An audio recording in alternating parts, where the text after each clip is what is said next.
R&B artist. Okay. Tapi the way he sing it, The way he say yeah, it really great.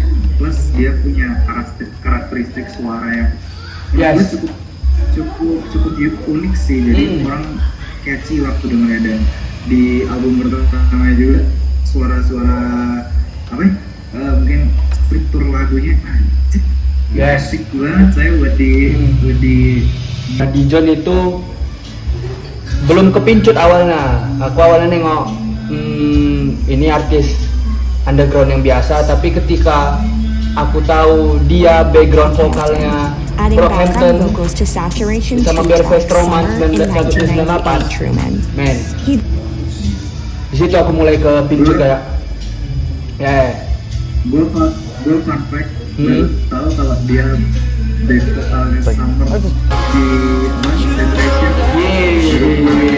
Tapi nggak tapi nggak ketara loh, ketara nggak terlalu Iya. Let's we check it out. Kita tengok lah. Oke, kita dengerin dulu. Pakai laptop. Iya.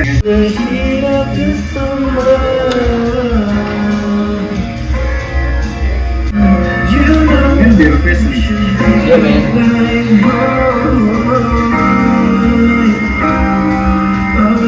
Coba ya, perhatikan dia di mana masuknya si Dijon. I don't know. I have no idea. Really. Sama, gue coba dengerin lah. Biasa sama nih.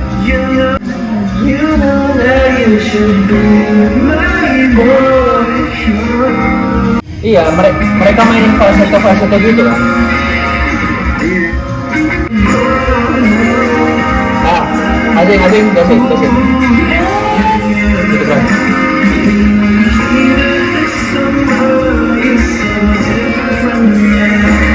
Oh iya, aduh. Baru ketemu. Dia warna vokalnya mirip sama Belfast.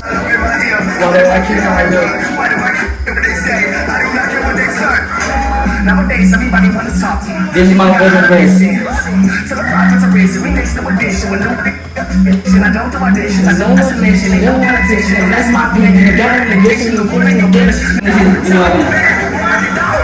Dengar baik-baik.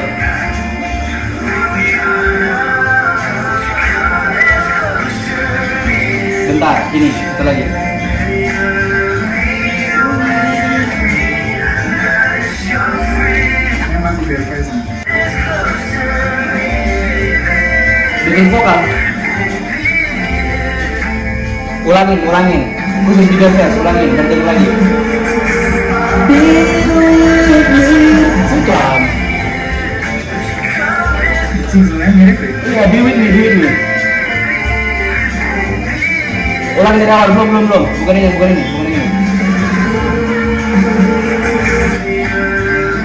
Bukan. Ya. Freak. Pas di be with me.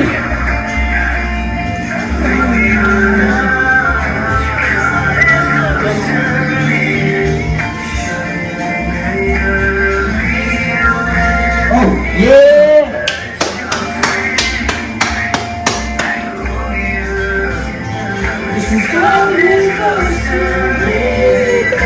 oh iya kan lo. Anjing, Asli. mirip banget.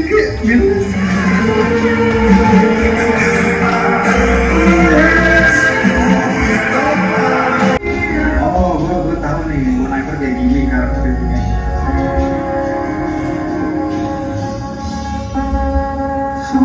Anjir. Dia terlibat juga dalam produksi atau memang Hah? si Bolivar terlibat penuh dalam produksi atau memang dia Dia ininya di direktornya menurut gua.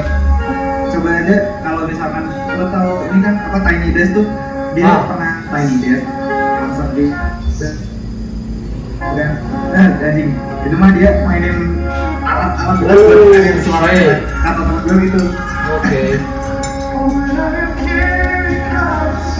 Track kesukaan gue sih ini ya, apa tuh namanya, 33 drum. Let me hear it. Yeah, let me hear it. Memang musisi-musisi seperti ini terasa spesial sih, selalu didengerin.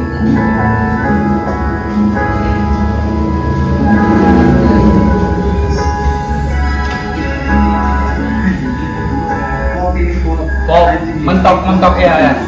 Folk mentok nih.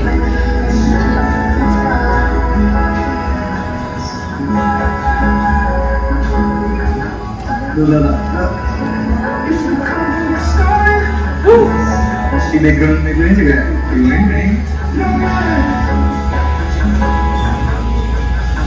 Aku warna vokal yang dia yang ini aku suka nih, tiga kali ini.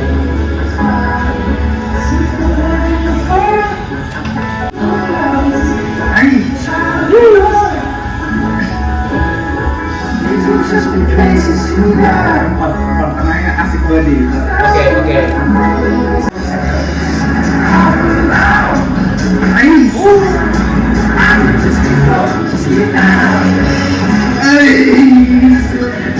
Iya men, aku selalu kagum dengan musisi-musisi yang lihai dalam apa ya, macam memainkan background vokalnya gitu, doublein layer vokalnya, senang aku dengerin.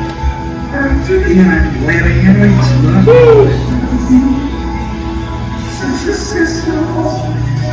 Let's go.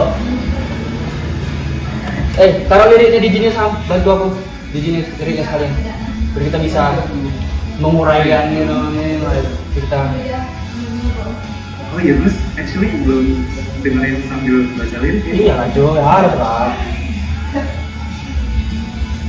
We are internet baby, man. We are nerdy in the shit, man. Nerdy. Album, tapi album ini bikin gue kayak gue balik lagi. Dulu kamu mau denger apa baca sambil dengerin gitu, karena yang produksinya enchanted banget. Iya, enchanted bahasanya. Mungkin ya yang bikin gue sangat invested banget. Ini orang gila. Kalau Ilham memilih kata enchanted, productionnya Dijon, kalau aku mungkin memilih kata intriguing gitu. Intriguing. Kayak evoke our creativity. Iya betul, dia kan kayak menembus boundary sekali kan. And remember what we say in the WA chat, experimental pop itu aku suka kali istilah itu men. Man, Pitchfork, Iya, bro. And fuck you kan, gak ada R&B dia. Iya. Ini either alternatif, aku nggak tahu mau alternatif. Bisa alternatif. Dan atau eksperimental pop menurut gue. Ya, aku lebih suka kata itu ya. Let's go. Let's do the first track. Yeah. Okay.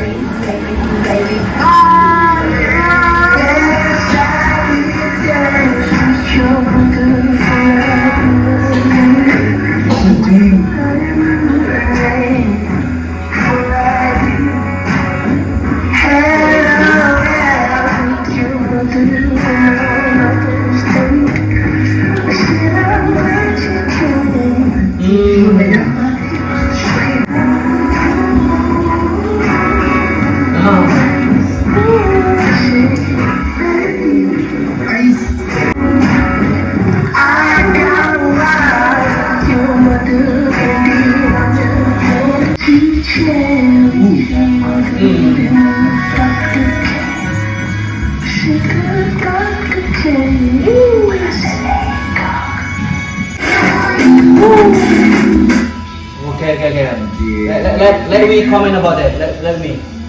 Mari kita berikan asumsi terhadap lagu Baby itu. You first. What do you think? Oh gila, gue nggak expect. Gue dengerin kan, it's a repeat the word of a baby pronunciation. Tapi gue nggak tahu kayak ini meant for her, Baby, dia anaknya cuy. Yeah, apa ya? Wholesome banget. Finally, man, my guy this young have a beautiful life. Beautiful life. Being happy. Yeah. I feel. Terus apa namanya? Gue gila, masih miss sama production itu. Dia sempat ada kayak apa? Wah, ada tuh kayak scene gitu yang Ricky ada, terus Ya. ada selingan-selingan kayak baby. Di bawahnya lagi masih ada apa tuh namanya? Sound effect. Ya, sound effect. Ya.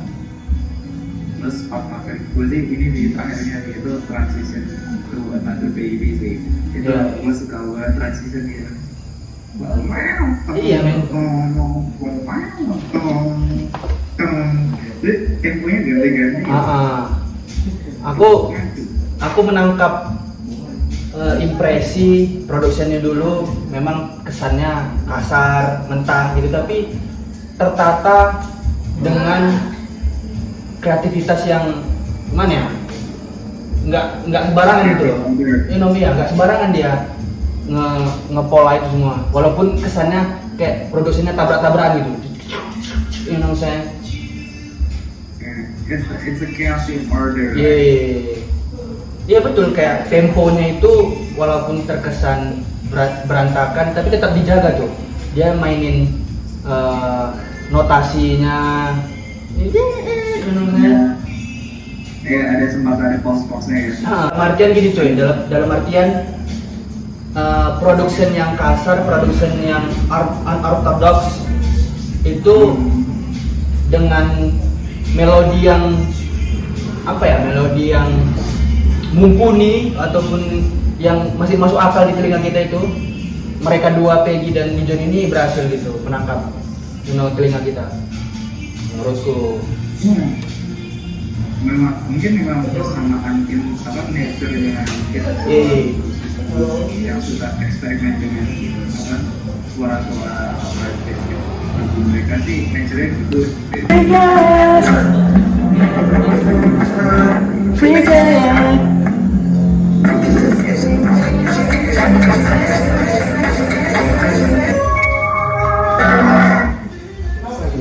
Langsung transisi tuh.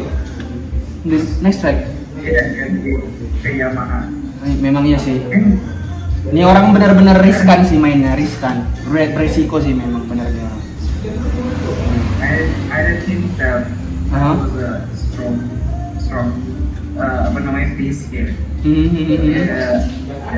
Agak weak sih tadi itu ya. Oke. Agak weak ya. Karena ada mungkin ya, karena gue udah yang tertarik dengan naik turunnya bermangga jadi dia cenderung mainin delay sama feedback dan liriknya juga less gitu. Iya. Terlalu entertaining.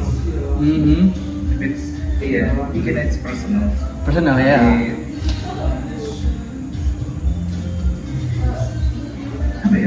Kurang sih. What do you think? Iyalah, it's your opinion, it's okay. Tapi memang aku baru saja, kan aku ini kedua kalinya mendengar Free Kid tadi. Awalnya Tyler the Creator ini sharing specifically this track Free Kid. Jadi aku dengerin kan. Ini lagu pertama yang aku dengerin dari album tersebut. Jadi aku awal gambarannya album ini udah dari sini, dari Free Kid ini. Jadi ketika aku denger Baby tadi, malah Baby lebih menggambarkan suasana album daripada Free Kid. Free Kid kayak aku rasa pun sedikit di luar konteks. Kalau kita bicara kohesif secara album gitu. You know what I mean? Tapi mungkin dari Free Kid sih dia yang bakalan mulai gambarin kalau ini album bakalan belang-belang sih. Gado-gado yang sesuai yang bilang lah, gado-gado gitu. Ya, in terms of mungkin secara bagusnya ngomongnya versatile mungkin ya. Kayak tiba tapi belang-belang sih kan. This is your favorite song ya, Mal? Let's hear it.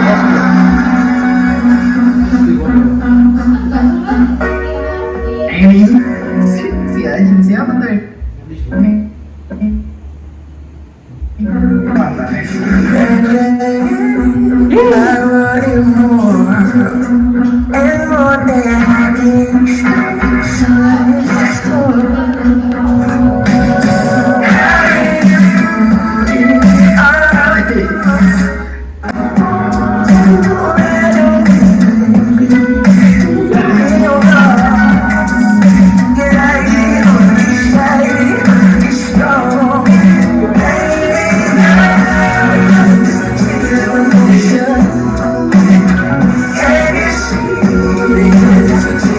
aku mendengar drumnya muncul.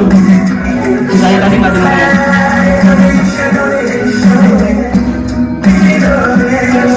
Si drum FL Studio di akhir.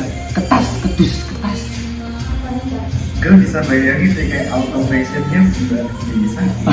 Automation istilah FL Studio. Iya. Karena automationnya Iya. Tapi di project ini Dijon nggak team up sama McG ya berarti ya?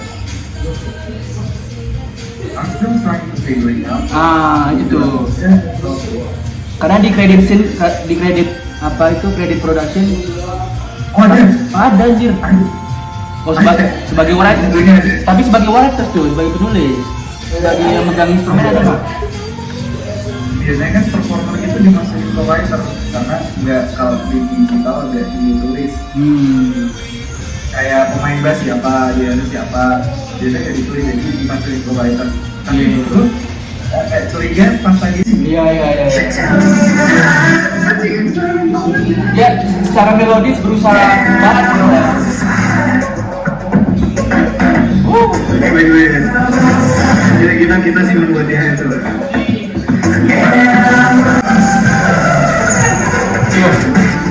What the fuck is that?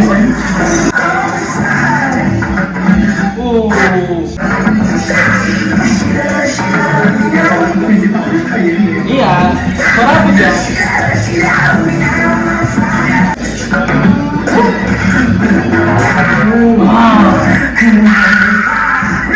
Like a ring of fire, baby.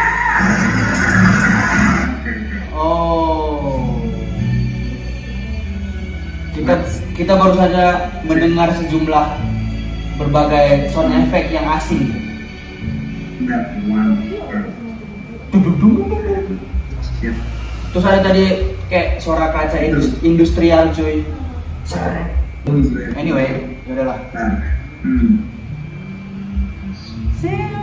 Gue masih pencapaian. Iya cuy, tadi kita mendengar sejumlah sound effect yang asing cuy.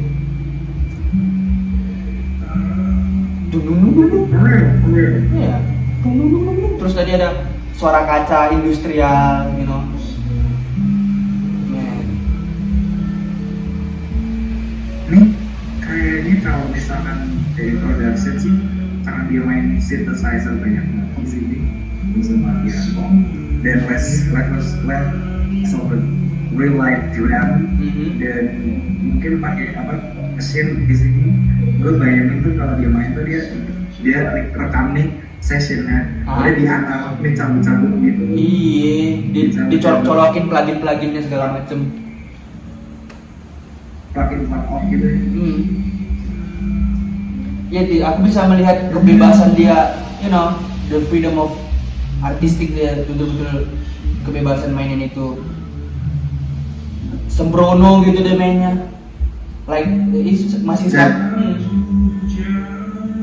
dan ini yang mungkin lebih esensial tuh apa ya?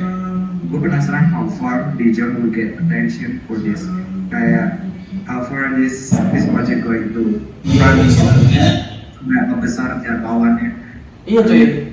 Itulah salah satunya yang baru kita bicarakan tadi sore. Pitchfork memberi skor 9-0. Itu akan menjadi ya kepopuleran dia kan menjadi meningkat jadinya karena review media Pitchfork itu kan. Iya, tapi ya aneh bukan lebih ke ini sih. Kalau gua tadi bayangin ini kayak kita kan dengar nih, kita dengar mungkin dibantu dengan algoritma, dengan friends talking about music. This type of music is not meant for everybody gitu. Ya semua orang bisa masuk ke tipe-tipe musik kayak gini walaupun it is a good song, trying to be R&B tapi masih ada eksperimental gitu.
This is my top 3 tracks. Yeah, man. Anjing gua, I'm jam with this. Yeah. Totally. Memang sejauh ini mungkin yang my favorite track ini kedua, nomor 1 Baby, nomor 3 belum ketemu. Tapi top 2 ini masih lah, top 3.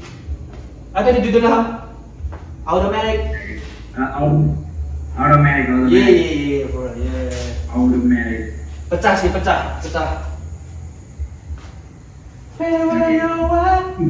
Bagus banget sih kalau tadi. Asik. Okay. I swear, this might be your third favorite. Oke. Let's hear.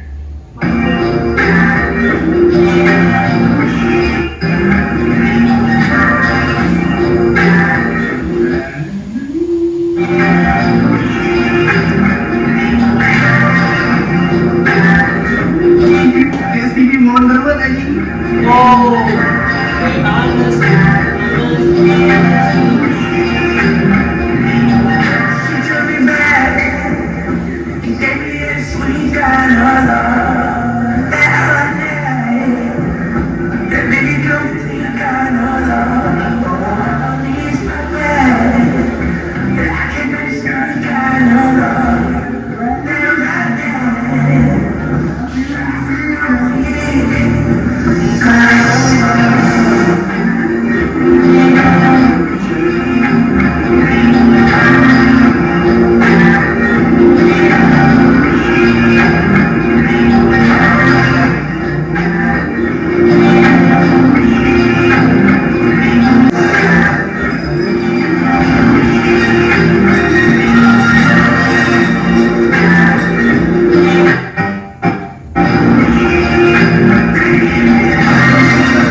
Honest.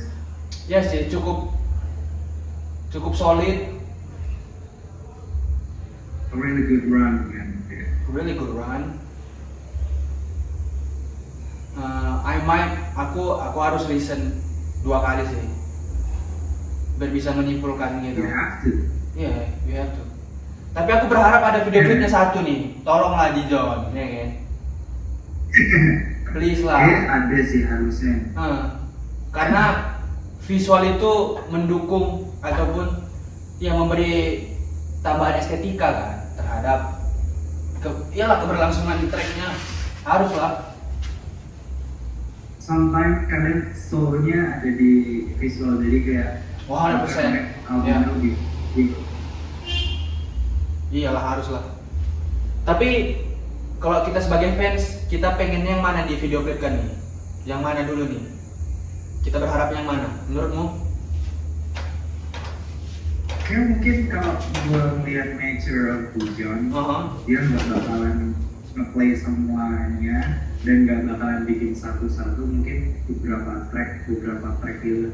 Tapi he playing it as mungkin dia merasa track itu gimana, mungkin bukan as a video clip tapi buat bridge atau jembatan kayak ke listener, this is how I feel about the music mungkin ya showcase mungkin kayak kalau di album satu Absolutely kan dia live session gitu. Bahkan gue nggak tahu kalau gue belum nggak dapat gambaran sih. He's a out of the box type of person. Gue tahu gue nggak tahu. Aku teringat Anthony Fantano langsung review 7/10 sih ke apa ini baby ini. Jadi gue tadi sempat kayak udah keluar. Oh iya. Gue intik oke 7. Iya. Terus di deskripsinya kan itu sering ada satu kalimat tuh yang menggambarkan kurang lebih dia bilang ada potensi gitu. Potensi secara penulisan katanya. Berkembang gitu, upgrade from Absolutely. Iya sih. Bener sih. Tapi menurut Fantano apa yang membuat satu album itu 8 gitu? Aku masih penasaran. Apakah kualitas produksi, apakah kualitas menulis atau kualitas apa yang membuat album itu 8? Dalam otak Fantano itu menurutmu apa? In order to achieve a whole full great album di kepala band sih. Kalau gue lihat dari sejarah dia kayak Sophie clips atau kayak a lot of meaning and that mereka yang diincar Fantano tuh walaupun as a album it's fresh new itu refreshment tapi kohesif sih, mungkin secara whole gitu harus tetap utuh sih. Targetnya album iya. Di Fantano harus ngelihat visualnya sih. Kalau dengar audionya aja dia nggak mempan sih ini. Pasti 8. Visualnya itu yang bikin kita kagum sama Dijon pasti. Eksekusi dia. Iya freestyle, iya setuju Bang, freestyle Dijon. Hi everyone, Head the Ouch Tano here, the internet's busiest music nerd. It's time for a review of the new Dijon album, Absolutely. This is the debut full-length album from California singer and songwriter and multi-instrumentalist Dijon, a guy who I heard some buzz from last year off of a few semi-popular singles, as well as this How Do You Feel About Getting Married EP. How could I forget this cover art? But actually I kind of lost touch with his stuff, but then was later reminded of him through Gene Dawson, who highly recommended